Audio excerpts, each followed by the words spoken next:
5th Congressional District. All right, well, thank you all for withstanding the rain and for being here with us. I'm Congresswoman Ilhan Omar. I represent Minnesota's 5th Congressional District. I'm filled with sadness, not being able to be given the space to grieve the loss that they have experienced, and not being allowed by the fact that 535 members of Congress could come together in one breath, fully condemn the horrors of what Israelis experienced. And that there is now only maybe few handful of them who could get to the point of saying, we condemn the slaughter of Palestinian children, of mothers, of fathers, of grandmothers. Where is your care for people? How is it that we have a president who is talking about releasing hostages, who is talking about getting American citizens out of Israel, but could not get himself to say, I want to save and work to save the hundreds, thousands of Americans is stuck in Gaza? How is this possible? Wait, so is certain Americans' life important than another? Is the American that is living in Gaza less important than the one living in Israel? How is it that you're telling American citizens to go to the south of Gaza, but you can't tell Netanyahu not to bomb the south because there are Americans there? How is it that you continue to give lip service and hope for a negotiated humanitarian access when it's not happening? What is going on? How are we living this way?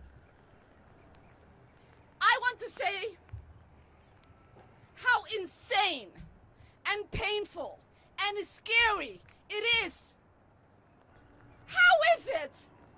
How is it that we are serving in a body where there are members who condemn us for asking for peace, for ceasefire? The most simplest thing.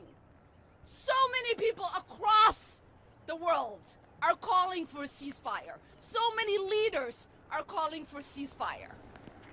Over 65% of our own population here in the United States is calling for a ceasefire in the latest polling.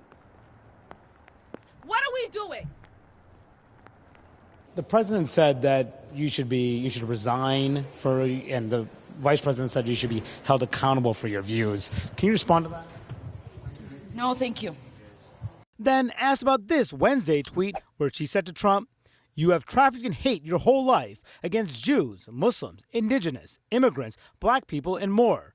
I learned from people impacted by my words. When will you?" Omar took strong exception. This morning you said the president trafficked. What is wrong with you? Question about your tweet. You had a tweet saying the president trafficked in hate. Yes, I tweeted. There's a response. You can run that and have a nice day.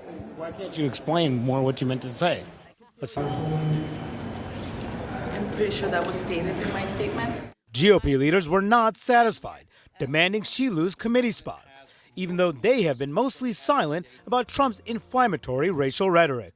Still, Trump went even further. I think she should resign from Congress. The chairman of the Foreign Affairs Committee, who has been critical of Omar's words, would not say whether she should be removed from his panel. I'm not commenting on anything. At a hearing today on Venezuela, Omar engaged in a contentious exchange with Trump's special envoy, Elliot Abrams, who wanted a chance to respond to her criticism.